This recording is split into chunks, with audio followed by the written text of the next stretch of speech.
The second book of Samuel, chapter 1. Now it came to pass after the death of Saul, when David was returned from the slaughter of the Amalekites, and David had abode 2 days in Ziklag, it came even to pass on the 3rd day that, behold, a man came out of the camp from Saul, with his clothes rent, and earth upon his head. And so it was, when he came to David, that he fell to the earth and did obeisance. And David said unto him, From whence comest thou? And he said unto him, Out of the camp of Israel am I escaped. And David said unto him, How went the matter? I pray thee, tell me. And he answered, That the people are fled from the battle, and many of the people also are fallen and dead, and Saul and Jonathan his son are dead also. And David said unto the young man that told him, How knowest thou that Saul and Jonathan his son be dead? And the young man that told him said, As I happened by chance upon Mount Gilboa, behold, Saul leaned upon his spear, and lo, the chariots and horsemen followed hard after him. And when he looked behind him, he saw me, and called unto me, and I answered, Here am I. And he said unto me, Who art thou? And I answered him, I am an Amalekite. He said unto me again, Stand, I pray thee, upon me, and slay me, for anguish is come upon me, because my life is yet whole in me. So I stood upon him, and slew him, because I was sure that he could not live after that he was fallen. And I took the crown that was upon his head, and the bracelet that was on his arm, and have brought them hither unto my lord. Then David took hold on his clothes, and rent them, and likewise all the men that were with him. And they mourned, and wept, and fasted until evening, for Saul, and for Jonathan his son, and for the people of the Lord, and for the house of Israel, because they were fallen by the sword. And David said unto the young man that told him, Whence art thou? And he answered, I am the son of a stranger, an Amalekite. And David said unto him, How wast thou not afraid to stretch forth thine hand to destroy the Lord's anointed? And David called one of the young men, and said, Go near and fall upon him. And he smote him that he died. And David said unto him, Thy blood be upon thy head, for thy mouth has testified against thee, saying, I have slain the Lord's anointed. And David lamented with this lamentation over Saul and over Jonathan his son. Also he bade them teach the children of Judah the use of the bow. Behold, it is written in the book of Jasher, The beauty of Israel is slain upon thy high places. How are the mighty fallen? Tell it not in Gath, publish it not in the streets of Ashkelon, lest the daughters of the Philistines rejoice, lest the daughters of the uncircumcised triumph. Ye mountains of Gilboa, let there be no dew, neither let there be rain upon you, nor fields of offerings, for there the shield of the mighty is vilely cast away, the shield of Saul, as though he had not been anointed with oil. From the blood of the slain, from the fat of the mighty, the bow of Jonathan turned not back, and the sword of Saul returned not empty. Saul and Jonathan were lovely and pleasant in their lives, and in their death they were not divided. They were swifter than eagles, they were stronger than lions. Ye daughters of Israel, weep over Saul, who clothed you in scarlet with other delights, who put on ornaments of gold upon your apparel. How are the mighty fallen in the midst of the battle? O Jonathan, thou wast slain in thine high places. I am distressed for thee, my brother Jonathan. Very pleasant hast thou been unto me. Thy love to me was wonderful, passing the love of women. How are the mighty fallen, and the weapons of war perished. Chapter 2. And it came to pass after this, that David inquired of the Lord, saying, Shall I go up into any of the cities of Judah? And the Lord said unto him, Go up. And David said, Whither shall I go up? And he said, Unto Hebron. So David went up thither, and his 2 wives also, Ahinoam the Jezreelitess, and Abigail Nabal's wife the Carmelite.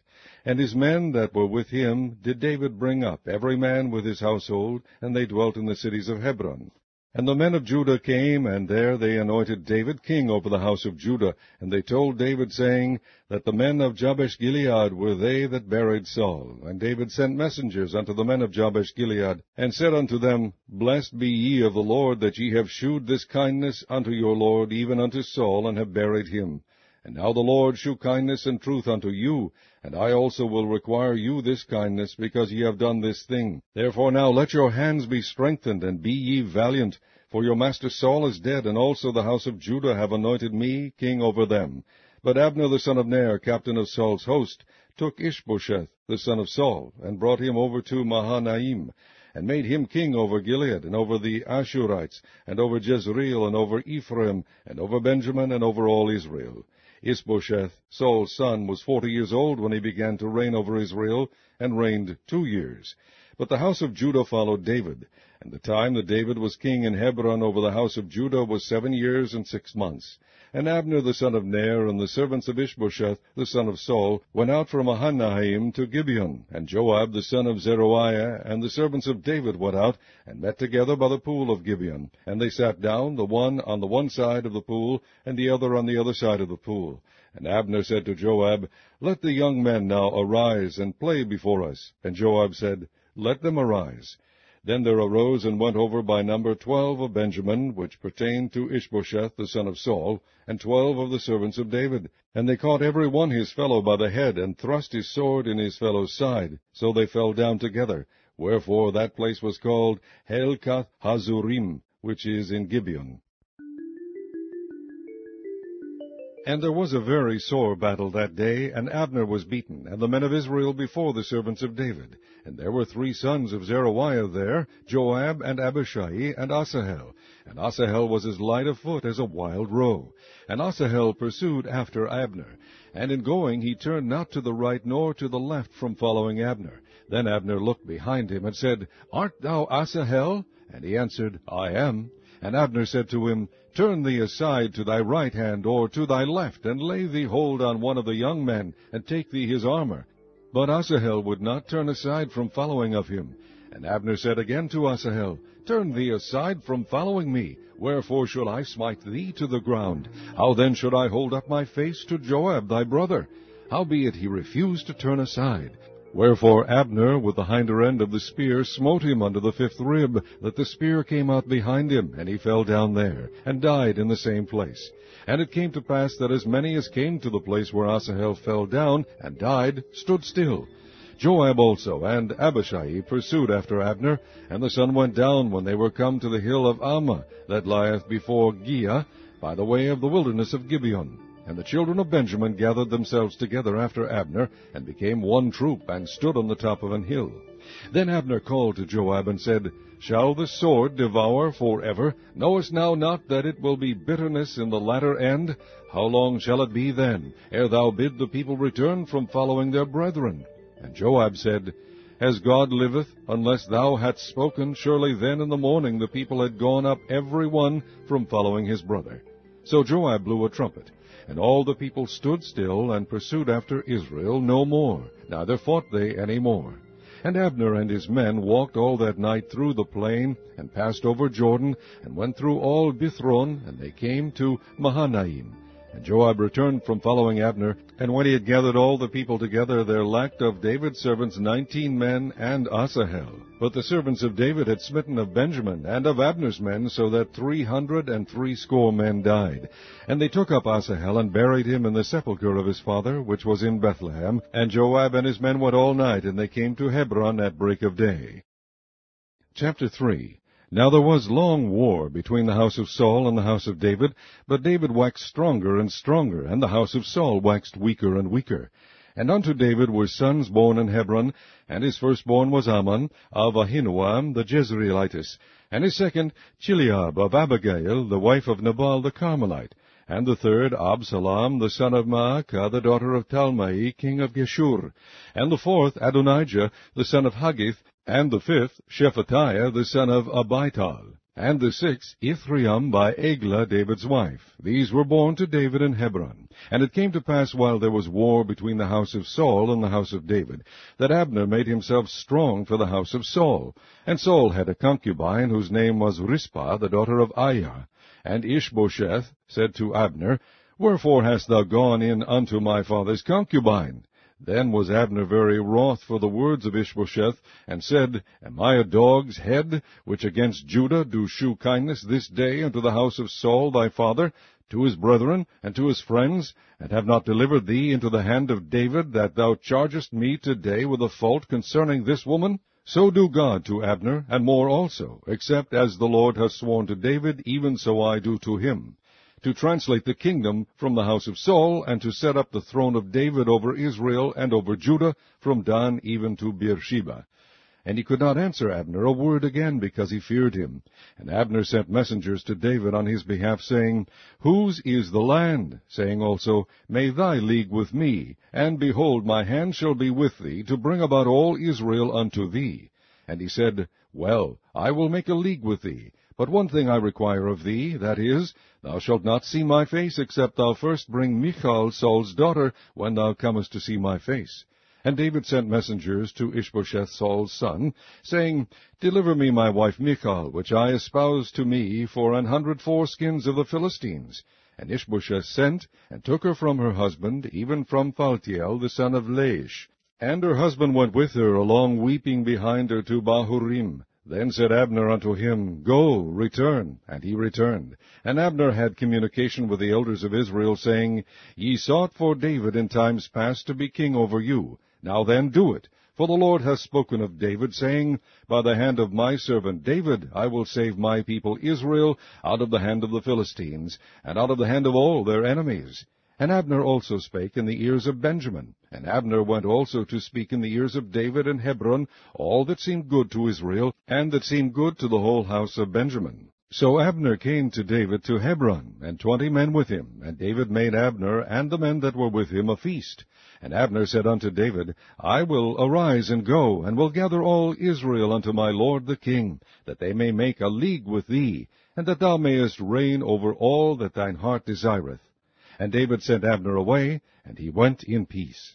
And behold, the servants of David and Joab came from pursuing a troop, and brought in a great spoil with them. But Abner was not with David in Hebron, for he had sent him away, and he was gone in peace. When Joab and all the host that was with him were come, they told Joab, saying, Abner the son of Ner came to the king, and he has sent him away, and he is gone in peace.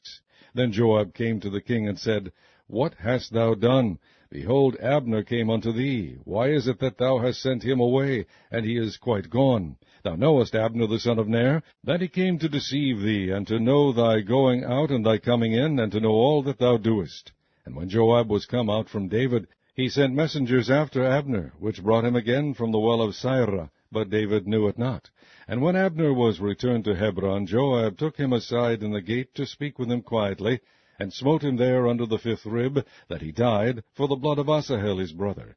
And afterward, when David heard it, he said, I and my kingdom are guiltless before the Lord forever from the blood of Abner the son of Ner. Let it rest on the head of Joab, and on all his father's house, and let there not fail from the house of Joab one that hath an issue, or that is a leper, or that leaneth on a staff, or that falleth on the sword, or that lacketh bread. So Joab and Abishai his brother slew Abner, because he had slain their brother Asahel at Gibeon in the battle. And David said to Joab and to all the people that were with him, Rend your clothes, and gird you with sackcloth, and mourn before Abner. And King David himself followed the bier. And they buried Abner in Hebron. And the king lifted up his voice, and wept at the grave of Abner, and all the people wept. And the king lamented over Abner, and said, Died Abner as a fool dieth? Thy hands were not bound, nor thy feet put into fetters. As a man falleth before wicked men, so fellest thou. And all the people wept again over him. And when all the people came to cause David to eat meat while it was yet day, David sware, saying, So do God to me, and more also, if I taste bread or aught else, till the sun be down. And all the people took notice of it, and it pleased them, as whatsoever the king did pleased all the people. For all the people and all Israel understood that day that it was not of the king to slay Abner the son of Ner. And the king said unto his servants, Know ye not that there is a prince and a great man fallen this day in Israel? And I am this day weak, though anointed king, and these men, the sons of Zeruiah, be too hard for me. The Lord shall reward the doer of evil according to his wickedness. Chapter 4. And when Saul's son heard that Abner was dead in Hebron, his hands were feeble, and all the Israelites were troubled. And Saul's son had 2 men that were captains of bands. The name of the one was Baanah, and the name of the other Rechab, the sons of Rimmon, a Beerothite, of the children of Benjamin. For Beeroth also was reckoned to Benjamin. And the Beerothites fled to Gittaim, and were sojourners there until this day. And Jonathan, Saul's son, had a son that was lame of his feet. He was 5 years old when the tidings came of Saul and Jonathan out of Jezreel, and his nurse took him up and fled. And it came to pass, as she made haste to flee, that he fell and became lame. And his name was Mephibosheth. And the sons of Rimmon the Beerothite, Rechab and Baanah, went and came about the heat of the day to the house of Ishbosheth, who lay on a bed at noon. And they came thither into the midst of the house, as though they would have fetched wheat. And they smote him under the fifth rib. And Rechab and Baanah his brother escaped. For when they came into the house, he lay on his bed in his bedchamber. And they smote him, and slew him, and beheaded him, and took his head, and gat them away through the plain all night. And they brought the head of Ishbosheth unto David to Hebron, and said to the king, Behold, the head of Ishbosheth, the son of Saul, thine enemy, which sought thy life. And the Lord hath avenged my lord the king this day of Saul, and of his seed. And David answered Rechab and Baanah his brother, the sons of Rimmon the Beerothite, and said unto them, As the Lord liveth, who hath redeemed my soul out of all adversity, when one told me, saying, Behold, Saul is dead, thinking to have brought good tidings, I took hold of him, and slew him in Ziklag. Who thought that I would have given him a reward for his tidings? How much more, when wicked men have slain a righteous person in his own house upon his bed, shall I not therefore now require his blood of your hand, and take you away from the earth? And David commanded his young men, and they slew them, and cut off their hands and their feet, and hanged them up over the pool in Hebron. But they took the head of Ishbosheth, and buried it in the sepulchre of Abner in Hebron.